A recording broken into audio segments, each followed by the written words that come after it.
If you guys have been in the trading card sphere for at least a couple of years now, you probably heard of a company called MetaZoo. Now, the first problem is adding meta in your name. It is basically a curse that any company with that name is doomed for destruction. And honestly, I would love to say this isn't the case for MetaZoo, but sadly it is. It isn't some regular old destruction of a company that failed and went bankrupt though. The rabbit hole goes insanely deep. With so many controversies surrounding it, we can't even call it a dead game or dead trading card game at this point. For me, a company and an IP are only dead when people forget about it or stop caring. But right now, everyone seems to care about MetaZoo. But obviously, it's definitely negative, but I think it's a very good learning lesson and just an interesting topic to dissect. Now, I'll give you a quick rundown on what MetaZoo actually is. Don't worry, I'm not going to go blabber on for a couple of minutes about its history or anything. I probably am. I'm just going to give you a quick summary. MetaZoo is a trading card company that consists of cryptids, aka mythical creatures, legends like Bigfoot, Loch Ness Monster, and pretty much the Charizard of the company, Mothman.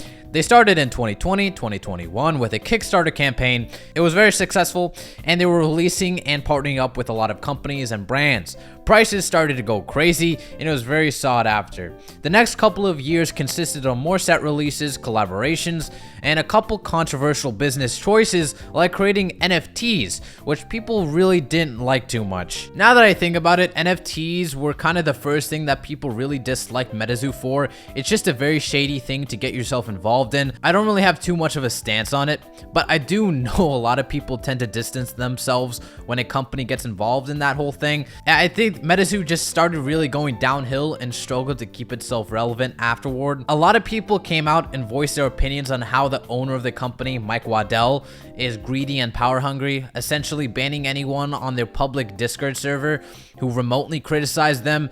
It was just a very toxic community overall to be a part of, and people started viewing whoever liked MetaZoo as cash grabbers and people only doing it for the money. Which, I mean, does have some backbone to it, to be fair. A lot of people that got super involved into MetaZoo were kind of doing it for the investment, if you get what I mean. A lot of high-profile individuals were also part of MetaZoo, like Stevie Aoki, Gary King Pokemon, and supposedly Logan Paul, which he didn't really promote it too much, I'll be completely honest, if not anything. It also didn't help that all these individuals have a fair share of controversies on their own, which made just more people kind of steer away from it. The company really started going downhill when the artists themselves of MetaZoo started quitting because they weren't getting paid and they were just getting verbally mistreated by the higher ups. One being Andy, who is someone very close to Mike Waddell, the founder. So a lot of people really didn't like how the company was treating its artists, etc. And it definitely didn't help that anytime MetaZoo would announce a new set, there would just be massive delays and sets just wouldn't come out altogether.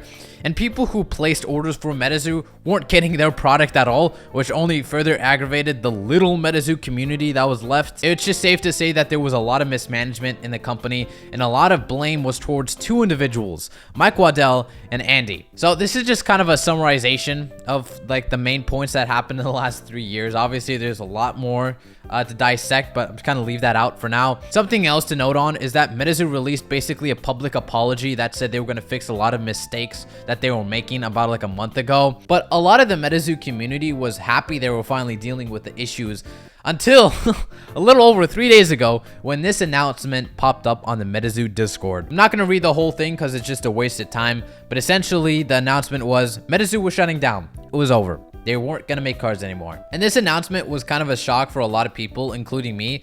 Now, as many of you know, I like MetaZoo. I still have a lot of product actually for myself, and I have a decent collection. And I just was very, very confused as to why they decided to shut it down. Like, they were just saying they were going to fix a lot of the mistakes, and now they're just completely, like, going haywire. It just doesn't make sense to me. And right after they posted this, actually, it was deleted. Now, at this point, everyone was confused.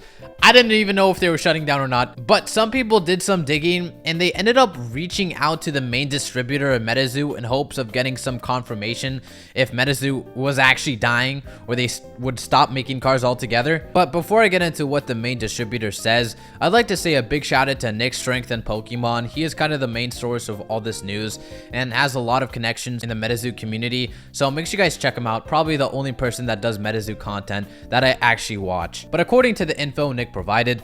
The distro of MetaZoo says this: "Hello, from what I understand, which isn't much, that notice was taken down and they are dealing with internal issues. As of now, we haven't received any official word of the game's closure. I'd recommend reaching out to MetaZoo's management for more up-to-date information regarding the company. As a distribution company, we are not privy to anything more than standard gossip." After this, more people did some digging and recognized that MetaZoo never filed for bankruptcy, and the LLC was still up and running. And now, given that the closure post was removed, it led people to believe that it was all false. MetaZoo wasn't dead, and that the post was actually made by Mike Waddell. Now, why would he make this post? Why would he suddenly decide to ruin his whole company that he made, even though there was a lot of promise that they could finally fix a lot of the mistakes they were doing? The rumor goes that MetaZoo is actually getting bought out by Bandai, and as part of the deal, Mike Waddell has to leave MetaZoo. Some people were saying that Mike Waddell had a mental breakdown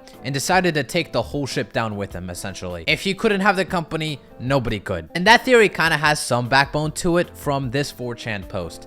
Now, take whatever 4chan says with a grain of salt. This is all alleged, but it kind of does explain a good kind of summary of why everything happened, allegedly. This is what the 4chan post read: "Mike and Andy intentionally forced their teams to not be in direct communication with each other during work. They say it was more productive to keep teams in the dark on projects rather than keeping everyone on the same page. I'll probably be bringing these two up quite a bit. Most problems go back to them. The game was closed because Mike pissed his pants and got mad that he was being forced out of his game child by a potential buyer.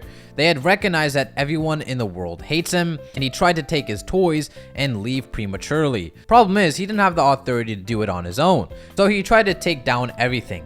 And then the rest of the board made him put everything back up and shut up. So the game is actually not dead, at least not on paper. Mike is now being threatened by the board with legal action due to the damage his tantrum made. I can spill anything, it just depends on what you want. Ask me questions and I might get better info. There's just too much stuff to dump. But I don't know, I guess they had at least 4 sets completely finished, but somehow never got released. Another Andy and Mike ball drop. I'm now hearing Bandai has bought MetaZoo even after the shit Mike pulled, just what I heard. Wait and see, Mike and Andy could have paid all the parties, employees, and customers, but they chose to keep the profits for themselves. MetaZoo isn't dead, but it's about to drastically change. If you hated Mike, then it's probably about to get a lot better. So that's the main theory floating around, and it does have a lot of backbone to it, not gonna lie. Or so I thought. Again, the information is thanks to Nick, but apparently a guy close to Mike Waddell asked him about everything that was going on, and he surprisingly made a response. So, inside sources telling me board is pushing you out of the game and pending sale with Bandai. How true might that be? Nah, not true. It's an advisory board, not a governance one. Board and I are on good terms and navigating the difficult situation. Companies have said they want to buy part of MetaZoo, and it would be cool if Bandai is one of them. If they had proper infrastructure and resources to build out an IP, that would be super helpful. Mike, this all saddens me very much. I'm so torn. I want to be a part of whatever the future of Zoo has to bring, and you and I both know my brand and what I bring to the table is nothing but healthy for the growth of Zoo, but all this mystery shit going back and forth is hurting this even more. There is no mystery, just a bunch of strange rumors, hahaha. We are treating this professionally, and when there's news, it will be shared, promise. Now, Mike never really denied the claim that Bandai was buying MetaZoo, but he definitely didn't agree with it either. It just seems very vague, so I don't really know if Bandai is really buying the company or not. Now, in my opinion, I'm starting to think that Mike wasn't the one who had the mental breakdown and made the announcement that the company was shutting down. Because why would he say that he was navigating the situation with the rest of the board members? It just doesn't make sense. It also could be that Mike is lying and he's just trying to save himself here. I really don't know. So many things are just not clear, and when more information comes out, I'll hopefully make a follow-up video if you guys want. It's just a very confusing situation, and MetaZoo is just not saying anything. There is no communication at all, and I think that's the main problem here. Communication. If they were a little bit more open and honest about everything that was going on, I feel like the problems wouldn't be so drastic. Now, someone could make the argument that no communication when there's an internal turmoil within a company is actually a good thing, and to some extent I agree, but in this case I don't think it helps.